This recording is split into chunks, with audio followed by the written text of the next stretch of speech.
Investigation Reds कर रही हैं। इसके साथ साथ जो तमाम पहलू हैं, नई नई चीज़ें इसमें डेवलप हो रही हैं, जैसे सीसीटीवी फुटेज हमें मिल रही है, उसका एग्जामिनेशन हो रहा है। आई विटनेस जो हमें मिली है उसकी स्टेटमेंट 164 की हो चुकी है। इसके अलावा जो फॉरेंसिक की रिपोर्ट है अभी उसका हमें इंतज़ार है। इन्वेस्टिगेशन में अभी कुछ पहलू हैं जिन पे अभी काम चल रहा है और पोस्टमार्टम रिपोर्ट जो है उसकी फाइनल रिपोर्ट अभी आनी बाकी है। और इसके अलावा जो हमारे जो सीसीटीवी कैमरा के कुछ टाइमिंग्स हैं जिसमें जो कहीं पे सिंक्रोनाइजेशन लगता है कि टाइमिंग अलग अलग है, उसकी प्रॉपर मैचिंग जारी है।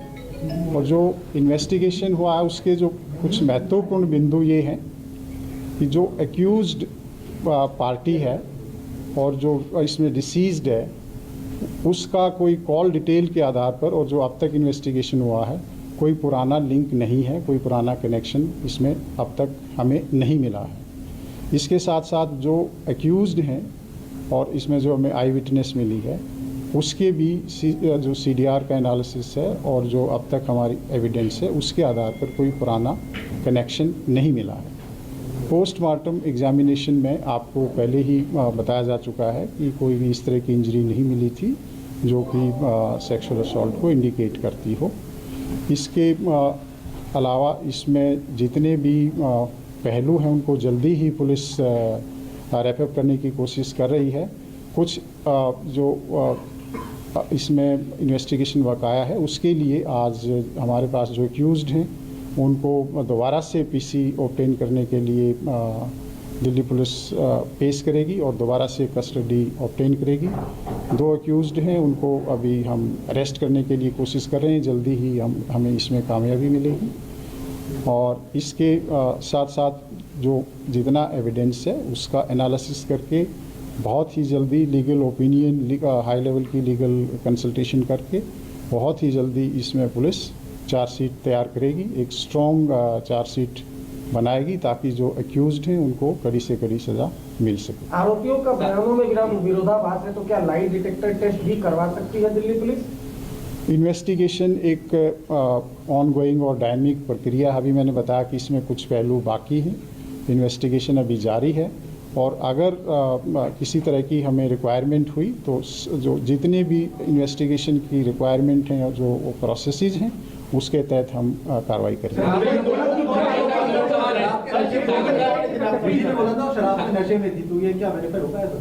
एक हाँ, क्या क्वेश्चन प्लीज? शराब के नशे में थी उस रात तो निधि खुद या पीड़िता के बारे में जो आई विटनेस है, वो आई विटनेस का जो स्टेटमेंट 164 में हमने दर्ज कराया है उसके जो कंटेंट हैं वो मैं आपको रिवील नहीं कर सकता।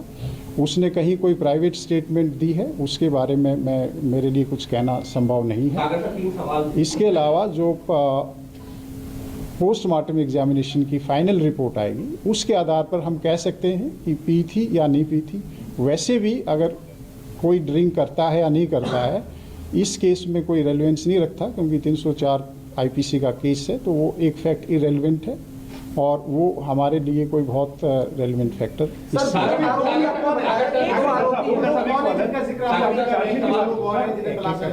जो 2 आरोपी हैं जो नए ये कौन लोग हैं और कैसे इनके नाम सामने हैं? दोनों का नाम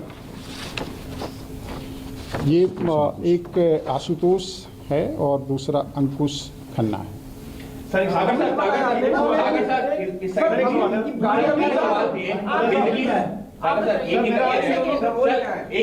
निधि को लेकर के 3 सवाल है। पहला मैं एक सेकंड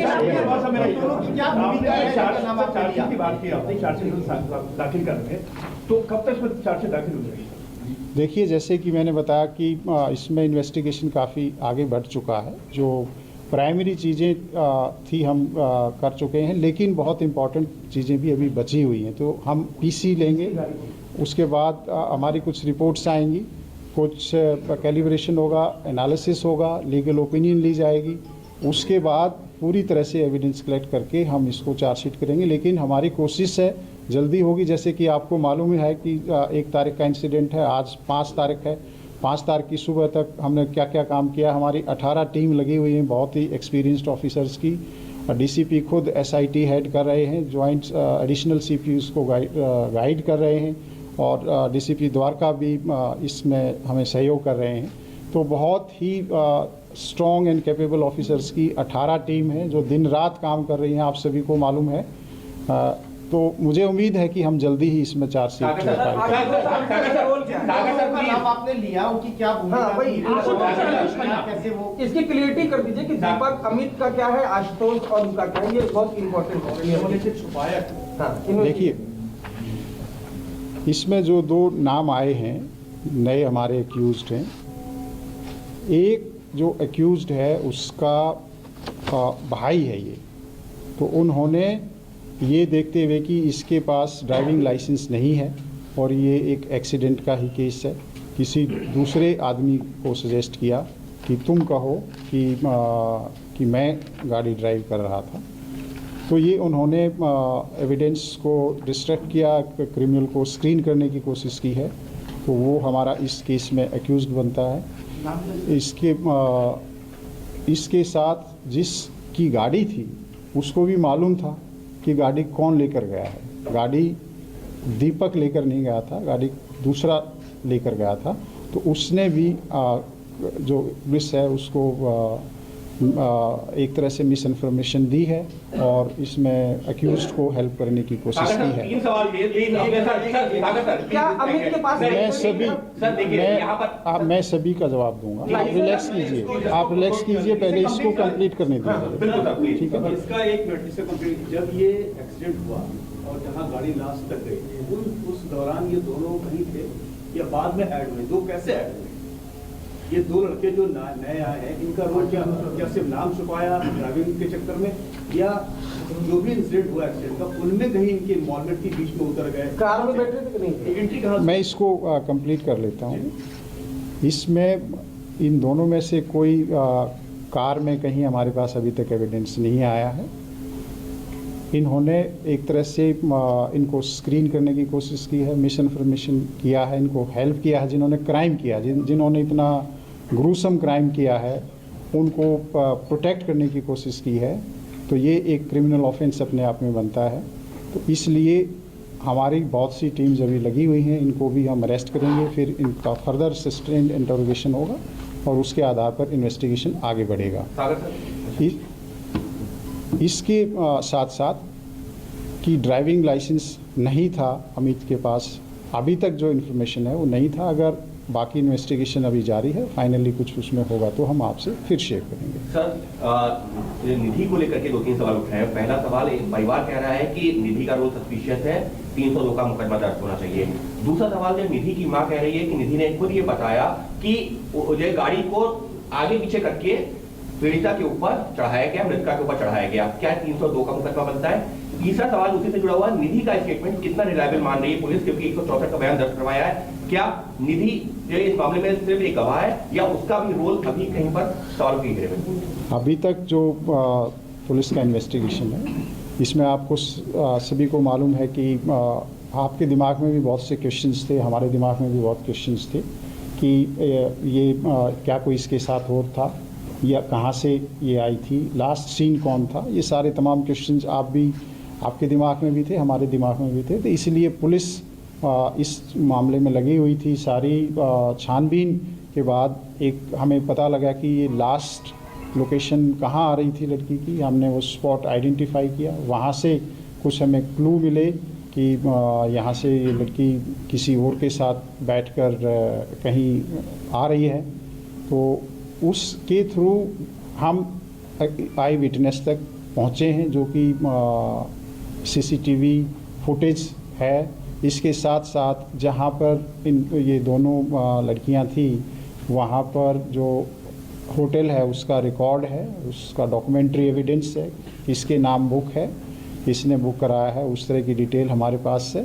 तो लास्ट सीन हमने इस्टेब्लिश किया, बिकॉज कहीं भी कोई भी जब कोई इस तरह का हादसा होता है, मिसिंग है या कोई मर्डर है, तो हमारे लिए ये बहुत इम्पॉर्टेंट है कि लास्ट में कौन था या कोई आई विटनेस है इसका। तो लास्ट सीन को ट्रेस करते हुए हम इस स्टेज तक पहुँचे हैं कि जो निधि है वो इसमें एक बहुत अहम विटनेस है। और आप सभी को मालूम है कि इस तरह के केसेस में जो विटनेस होते हैं उनको भी एक तरह से अच्छे से एग्जामिन करना, उसको हमारी बहुत ज़रूरी एक प्रक्रिया है। और जैसे ही हमें लगा कि ये एक हमारे पास अहम एविडेंस है और बहुत ही ये सही एविडेंस है, हमने 164 CRPC के तहत कोर्ट में एविडेंस कराया है, ताकि कोई ये एलिगेशन आए कि ये पुलिस की स्टेटमेंट है या पुलिस ने इसको ट्यूटर किया है। वो एक इंडिपेंडेंट एजेंसी है, आप सबको मालूम है, वहाँ का प्रोसीजर सबको मालूम है। मुझे खुद पर्सनली उस जो रिपोर्ट है उसके कंटेंट नहीं मालूम है, पर इतना मालूम है कि हमारा जो इन्वेस्टिगेशन है उसमें सपोर्ट मिल रही है और इसमें इन्वेस्टिगेशन की प्रक्रिया जारी है। नमस्कार, मैं हूं मानक गुप्ता। अगर आपको हमारा ये वीडियो पसंद आया हो तो इसे लाइक और शेयर जरूर करें, और हाँ, हमें सब्सक्राइब और फॉलो करना ना भूलें, ताकि आप देश और दुनिया की कोई खबर मिस ना करें। तो जुड़े रहिए हमारे साथ और देखते रहिए News 24।